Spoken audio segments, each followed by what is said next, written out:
Hello दोस्तों, Lalit study 105 YouTube channel पर आपका स्वागत है।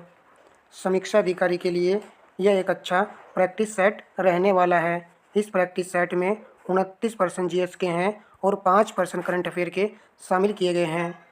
क्लास को आरंभ करते हैं। आरओ पैटर्न पर आधारित ही यह प्रैक्टिस सेट है।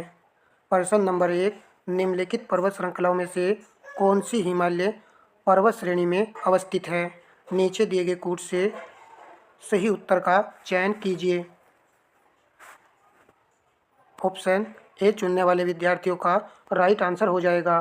केवल 1 तथा 2 दोनों यहाँ पर सही हैं।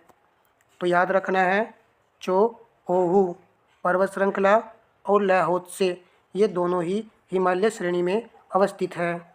चो ओहू यह पर्वत तो दुनिया के सबसे ऊंचे पर्वतों में से एक है और इसकी ऊंचाई 8,201 मीटर के लगभग है। जबकि जो नीचे 2 पॉइंट दिए गए हैं, अन्नामलाई की ये पर्वत श्रृंखला केरल और तमिलनाडु राज्य में है, पश्चिमी घाट का हिस्सा है। और सिरुमलाई ये आपकी तमिलनाडु राज्य की पर्वत श्रृंखला है। नेक्स्ट प्रश्न लगाते हैं। मिलान संबंधी प्रश्न है। सूची फर्स्ट का मिलान सूची सेकंड से करना है। और क्रांति का यह प्रश्न है। क्रांति संबंधित प्रश्न एग्जाम में भी बना था। गोल्डन क्रांति का संबंध किससे है? बागवानी एवं शहद से है। ए का 2 आएगा। ग्रे क्रांति के लिए उर्वरक। बी का 4 पीली क्रांति तिलहन उत्पादन से संबंधित है। सी का 1 काली ब्लैक क्रांति पेट्रोलियम उत्पादन। तो डी का 3। 2, 4, 1, 3 ऑप्शन डी में आपके प्रश्न का राइट आंसर है। प्रश्न नंबर लगाते हैं। नेक्स्ट, भारत की निम्नलिखित पर्वत श्रेणियों को उनकी अवस्थिति के अनुसार उत्तर से दक्षिण व्यवस्थित कीजिए। उत्तर से स्टार्ट करना है, दक्षिण की तरफ को आपको इन श्रेणियों को लगाना है और सही का चयन करना है। आप आंसर कीजिएगा।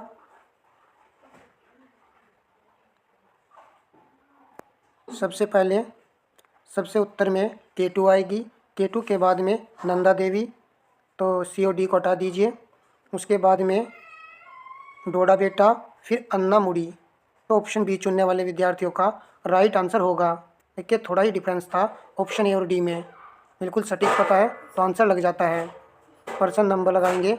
नेक्स्ट, मिलान संबंधी प्रश्न है। सूची फर्स्ट का मिलान सूची सेकंड से करना है। सूची फर्स्ट में हिमालय शिखर दिया गया है। सूची सेकंड में राज्य या केंद्र शासित प्रदेश दिया गया है। K2 लद्दाख में है। ए का 2 आएगा। नंदा देवी उत्तराखंड। बी का 1 आएगा। तारा पहाड़ हिमाचल प्रदेश। 4 नंबर यहाँ पर लिख दीजिए। कंचनजंगा सिक्किम राज्य में है। 2-1, तो 2-1 से आंसर लग रहा था। ऑप्शन बी राइट आंसर है। परंतु यहाँ पर एक अच्छा पॉइंट आया है। तारा पहाड़ हिमालय शिखर है जो कि कहाँ पर है? ये आपका हिमाचल प्रदेश में है। हो सके तो इस पॉइंट को आपको नोट कर लेना है। प्रश्न नंबर लगाते हैं। नेक्स्ट, प्रायद्वीपीय पठार के संबंध में क्या सही नहीं है? इस भूखंड की ऊंचाई लगभग 1000 से 1500 मीटर है। विचार करना है कि प्रायद्वीपीय पठार के संबंध में क्या ये पॉइंट आपको सही लग रहा है। ये गलत है। लगभग इसकी ऊंचाई जो है 600 से 900 मीटर है। इस कारण से पहले वाला पॉइंट गलत हो चुका है। प्रायद्वीप की ऊंचाई सामान्यतः पूरब से पश्चिम की ओर कम होती जाती है। पश्चिम से पूरब की ओर कम होती जाती है। तो ये पॉइंट आपका सही है। इसके पूर्व में गिर पहाड़ियाँ हैं तथा पश्चिम में राजमहल पहाड़ियाँ हैं। तो यह भी गलत हो चुका है। 1 और 3 गलत है, तो ऑप्शन सी राइट आंसर है। देखिए, पश्चिम में गिर पहाड़ियाँ हैं और पूरब में इसके राजमहल पहाड़ियाँ हैं। चलिए, कॉमन साइंस से भी हम कर सकते थे इस प्रश्न को। चलिए, प्रश्न नंबर 6 है। कथन कर्ण का प्रश्न है। भारत के उत्तरी मैदान में जाड़ों में कुछ वर्षा हो जाती है। जाड़े में उत्तरी पूर्वी मानसून सक्रिय होते हैं। कूट के माध्यम से सही उत्तर का चयन करना है।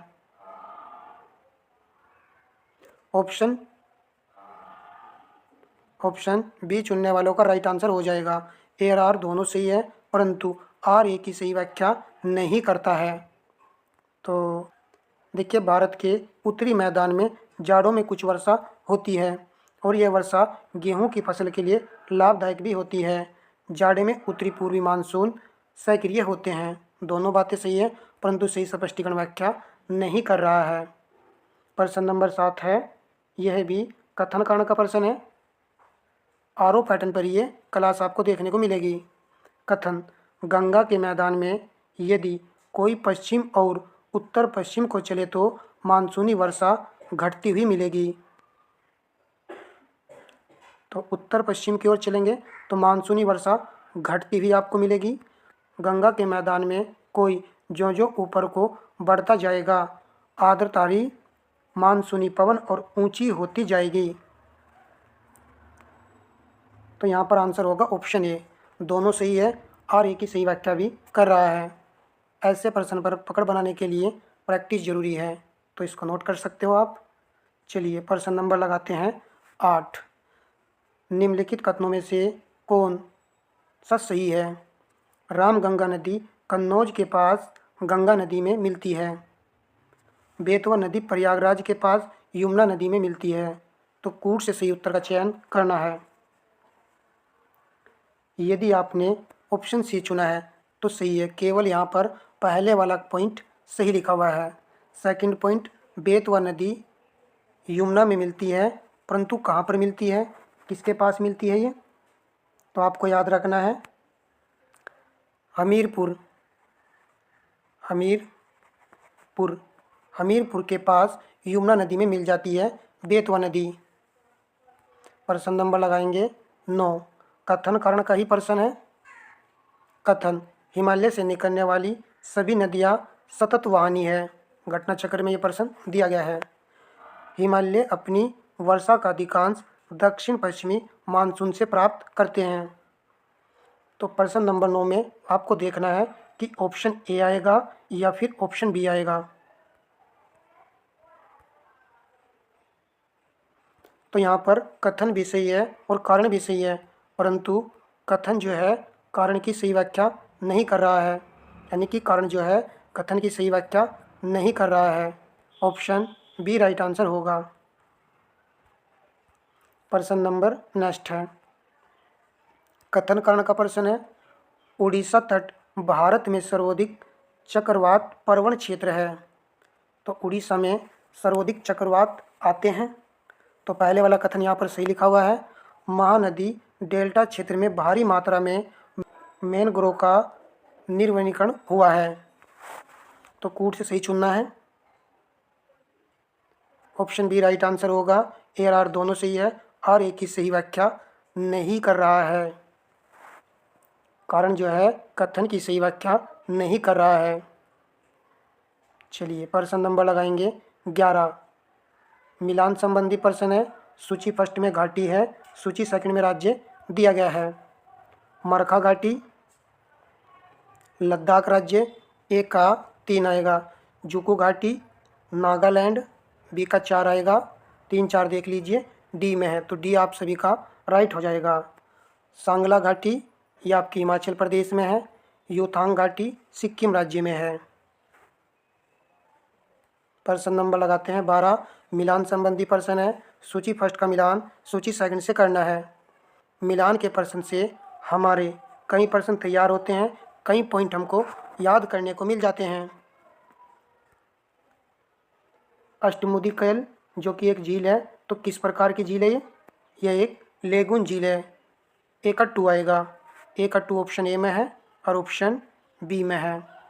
उसके बाद देखिए कौन सा पॉइंट आपको पता है।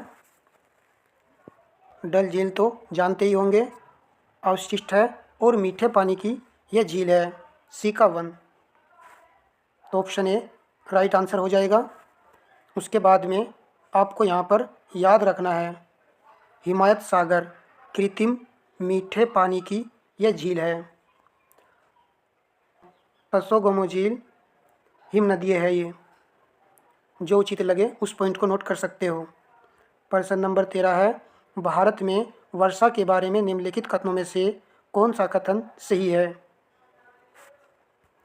भारत में अधिकांश वर्षा दक्षिण पश्चिम मानसून के कारण होती है। बिल्कुल सही पॉइंट है। दक्षिण भारत में वर्षा पूर्वी घाटों से दूर घटती जाती है।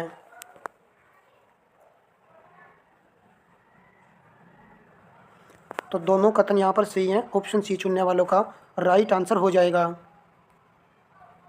प्रश्न नंबर 14 है, भारत में दक्षिण पश्चिमी मानसून के अंतर्वाह के संदर्भ में निम्नलिखित कथनों पर विचार कीजिए।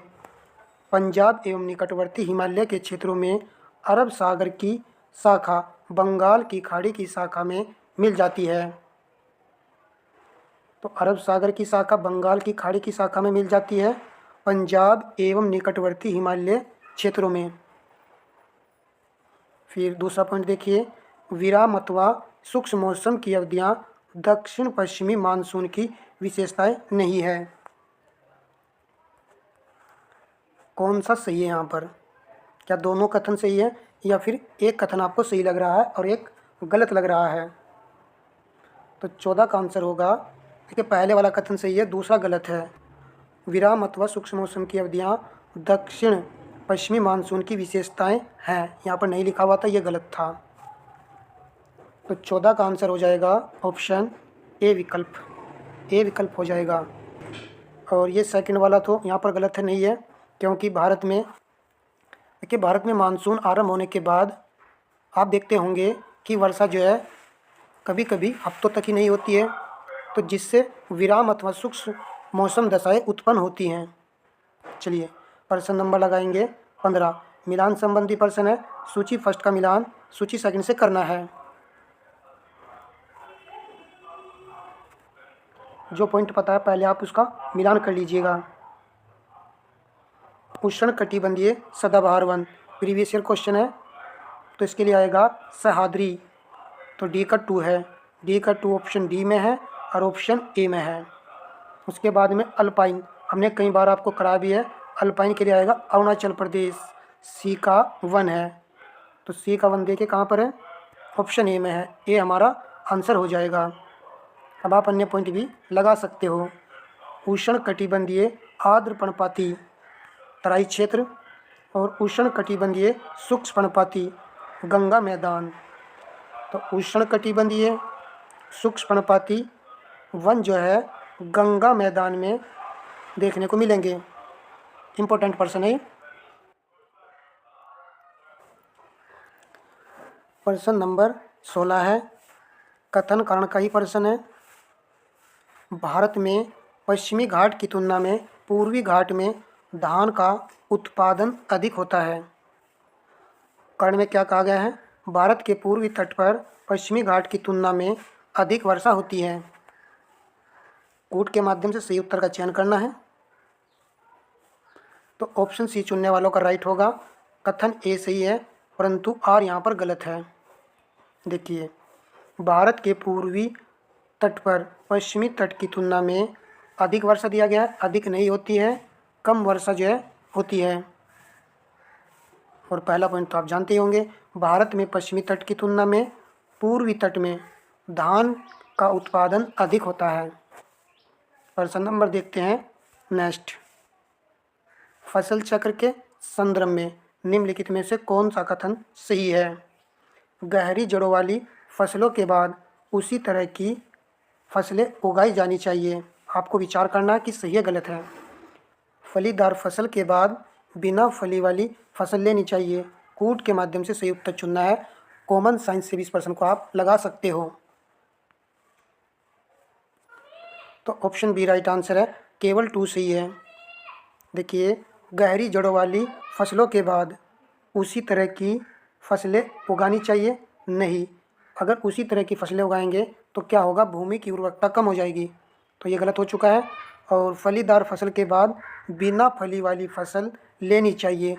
इससे क्या होगा, फसल चक्र का क्रम सही बने रहेगा और उर्वरकता भी सही रहेगी। 19 मिलान संबंधी प्रश्न है और कॉलम फर्स्ट में दी गई स्लेश एंड बरन कृषि का कॉलम है और सेकंड में राज्य दिया गया है। कहाँ पर किस प्रकार की खेती होती है वो यहाँ पर दिया गया है। झूमिंग उत्तरी पूर्वी क्षेत्र, वन का सी आएगा। वन का सी देख लीजिए, ऑप्शन बी में है। केवल इस पॉइंट से ही हमारे प्रश्न का उत्तर लग चुका है। एग्जाम में भी कई प्रश्न ऐसे आए थे, केवल एक पॉइंट से आंसर क्लियर हो रहे थे। खिल, खिल को याद रखना है, हिमालय पट्टी, बरीगा उड़ीसा राज्य, वालरे दक्षिण पूर्वी राजस्थान। आप इसको नोट भी कर सकते हो। प्रश्न नंबर 20 है, निम्नलिखित में से कौन से देश स्लोवाकिया के पड़ोसी देश हैं? तो कूट के माध्यम से सही उत्तर का चयन करना है। ऑप्शन सी चुनने वाले विद्यार्थियों का राइट आंसर हो जाएगा। सर्बिया नहीं आएगा, चेक गणराज्य, हंगरी, ऑस्ट्रिया और यूक्रेन भी स्लोवाकिया के पड़ोसी देश हैं। प्रश्न नंबर लगाते हैं 21। मिलान संबंधी प्रश्न है। सूची फर्स्ट का मिलान सूची सेकंड से करना है। सूची फर्स्ट में देश है और सूची सेकंड में राजधानी दी गई है। सभी दोस्तों से रिक्वेस्ट है कि वीडियो को लाइक शेयर अवश्य करना है, क्योंकि काफ़ी दिनों बाद हमने क्लासेस स्टार्ट की है, इसलिए यूट्यूब जो है वीडियो को आगे रिकमेंड नहीं कर रहा है। तो आप सभी से रिक्वेस्ट है कि वीडियो को लाइक कीजिएगा और शेयर अवश्य कर दीजिएगा, तभी जा कर के इस तरह की क्लासें हम आपको उपलब्ध करा पाएंगे, वरना फिर कुछ समय के लिए क्लासों को बंद कर देंगे। प्रश्न नंबर देखिए, इस प्रश्न को लगाइए। स्लोवाकिया देश की राजधानी क्या है? ये पॉइंट नहीं पता है तो अन्य पॉइंट तो जानते ही हैं। बुल्गारिया की राजधानी सोफिया है। बी का 3 आएगा। हंगरी की राजधानी बुडापेस्ट है। डी का 4, बी का 3 देख लीजिए और डी का 4 ऑप्शन ए में है। तो ए हमारे प्रश्न का राइट आंसर होगा। रोमानिया की राजधानी है बुखारेस्ट। स्लोवाकिया की राजधानी है ब्रातिस्लावा। मैच भी कर रहा है, याद रखना है। प्रश्न नंबर नेक्स्ट लगाते हैं। निम्नांकित को सुमेलित कीजिए। अंध महाद्वीप, अफ्रीका, ए का 3 आएगा। ए का 3 देख लीजिए, ऑप्शन बी में है। तो इस प्रकार ये हमारे प्रश्न का राइट आंसर हो चुका है, सभी का सही है। विश्व की छत, पामीर, हजारों झीलों का देश, फिनलैंड, मोतियों का द्वीप, बहरीन। प्रश्न नंबर लगाते हैं नेक्स्ट। एक ने मेरे पास कमेंट किया था, सर मैचिंग मिलान वाले प्रश्न करा दीजिए। हम आपको उसी तरह के प्रश्न देके करा रहे हैं। प्रश्न नंबर 23 है, निम्नलिखित कथनों पर विचार कीजिए। ऊपर्युक्त कथनों में से कौन सा सही है? कोयला अवसादी सेल है, बेसाल्ट आइगेन सेल है। तो दोनों कथन यहाँ पर सही हैं, सी आंसर हो जाएगा। प्रश्न नंबर नेक्स्ट है, मिलान संबंधी प्रश्न है। सूची फर्स्ट का मिलान सूची सेकंड से करना है। माउंट मिकिले ये शिखर आपका संयुक्त राज्य अमेरिका में है, अलास्का में है। तो बी का 2 आएगा। बी का 2 ऑप्शन बी में भी है और सी में भी है। तो अब यहाँ पर आंसर हमारा फंस चुका है। यदि कोई अन्य पॉइंट हम नहीं जानते हैं तब तुक्का ही लगाना पड़ेगा। एग्जाम में इस तरह के प्रश्न को नहीं छोड़ना है। सी चुनने वालों का राइट होगा, परंतु बी चुनने वालों का गलत हो जाएगा।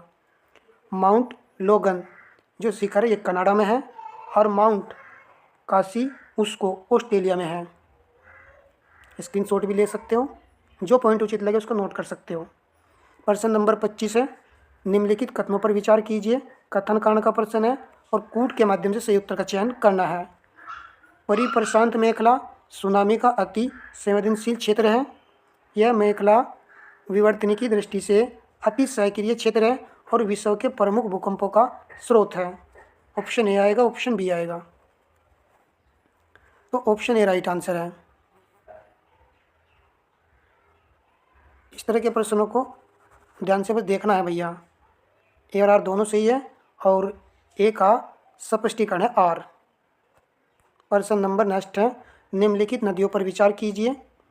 उपयुक्त नदियों में से कौन सी स्थल रुद्र कैस्पियन सागर में आ बहती है? तो सी चुनने वालों का राइट होगा, वोल्गा और यूराल कैस्पियन सागर में ये आकर बहती हैं, ये आकर गिरती हैं। प्रश्न नंबर नेक्स्ट है, मिलान संबंधी प्रश्न है। सूची फर्स्ट का मिलान सूची सेकंड से करना है। स्प्री नदी बर्लिन 1 का 4 आएगा। राइन नदी, वोन तो 1 आएगा। सीन नदी पेरिस 3 आएगा। एलब हेमबर्ग 2 आएगा। 4 1 3 2 ऑप्शन बी सही आंसर हो जाएगा। प्रश्न नंबर नेक्स्ट है, कथन कारण का प्रश्न है। ग्रीष्म में महाद्वीपों और सागरों के बीच तापमान विपर्याप्तता शीत ऋतु की अपेक्षा अधिक होता है। जल की विशिष्ट ऊष्मा भूपृष्ठ की विशिष्ट ऊष्मा की अपेक्षा अधिक होती है। निम्नलिखित कथनों में से ऊपरी कथनों के बारे में निम्नलिखित में से कौन सा एक सही है? सही है, ये सही कर लीजिए। यहाँ पर देखिए आंसर क्या आएगा।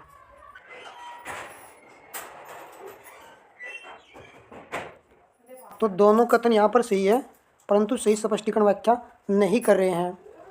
ग्रीष्म में महाद्वीपों और महासागरों के बीच तापमान में अंतर पाया जाता है, शीत ऋतु की अपेक्षा अधिक होता है। जल की विशिष्ट ऊष्मा भूपृष्ठ की विशिष्ट ऊष्मा की अपेक्षा अधिक होती है। तो सेकंड वाला पॉइंट तो हम सभी जानते ही हैं कि जल की विशिष्ट ऊष्मा अधिक होती है, भूपृष्ठ की विशिष्ट ऊष्मा अपेक्षाकृत कम होती है। और ग्रीष्म अर्थात गर्मियों में महाद्वीप मतलब स्थल है, और महासागरों के बीच अधिक तापांतर पाया जाता है, क्योंकि महासागर धीरे धीरे ठंडे होते हैं, जबकि स्थल तेज़ी से गर्म होता है और तेज़ी से ही ठंडा हो जाता है। तो ये यहाँ पर डिफरेंस था। प्रश्न नंबर लगाएंगे नेक्स्ट।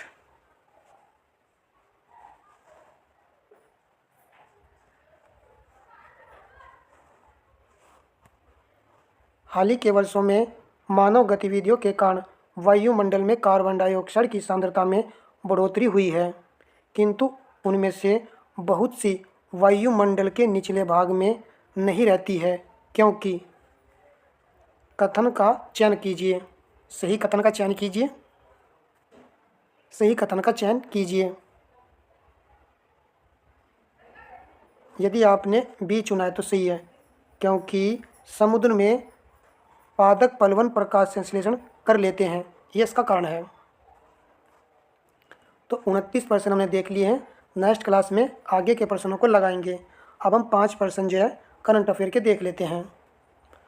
9 एवं 10 सितंबर 2024 को उत्तर प्रदेश के आगरा में चिंतन शिविर शीर्षक से 2 दिवसीय राष्ट्रीय समीक्षा सम्मेलन का आयोजन किस मंत्रालय ने किया है? ऑप्शन ए राइट आंसर होगा, सामाजिक न्याय एवं अधिकारिता मंत्रालय ने किया है। उत्तर प्रदेश के आगरा में चिंतन शिविर शीर्षक से 2 दिवसीय राष्ट्रीय समीक्षा सम्मेलन था, जिसका आयोजन किया है सामाजिक न्याय एवं अधिकारिता मंत्रालय ने। इम्पोर्टेंट है। प्रश्न नंबर 2 है, 31 अगस्त 2024 को दक्षिण कोरिया के मुंगयोंग में आयोजित एशियाई कैडेट और जूनियर जूडो चैंपियनशिप में भारत की हिमांशी टोक्सक ने किस भार वर्ग में रजत पदक जीता है? बी राइट होगा, 63 किलोग्राम में। प्रश्न नंबर नेक्स्ट है, 27 अगस्त 2024 को स्वास्थ्य मंत्रालय ने किस कंपनी को एमपोक्स का पता लगाने के लिए RT-PCR प्रशिक्षण किट के निर्माण की मंजूरी दी है? आंसर हो जाएगा ऑप्शन डी विकल्प, सीमेंस हेल्थिनियर्स। तो याद रखना है, एमपोक्स का पता लगाने के लिए RT-PCR प्रशिक्षण किट की मंजूरी दी है स्वास्थ्य विभाग ने इस कंपनी को।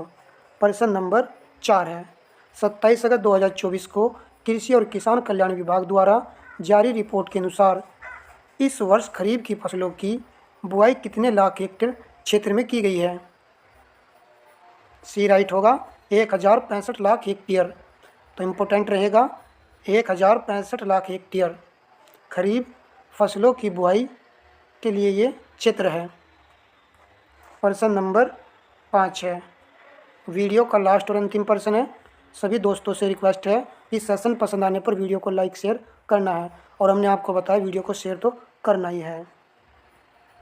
30 अगस्त 2024 को प्रधानमंत्री नरेंद्र मोदी ने महाराष्ट्र के पालघर में लगभग 76,000 करोड़ रुपए की लागत से किस परियोजना की आधारशिला रखी है? बी राइट आंसर होगा वाधवन बंदरगाह परियोजना। प्रधानमंत्री नरेंद्र मोदी ने महाराष्ट्र के पालघर में कितने करोड़ रुपए?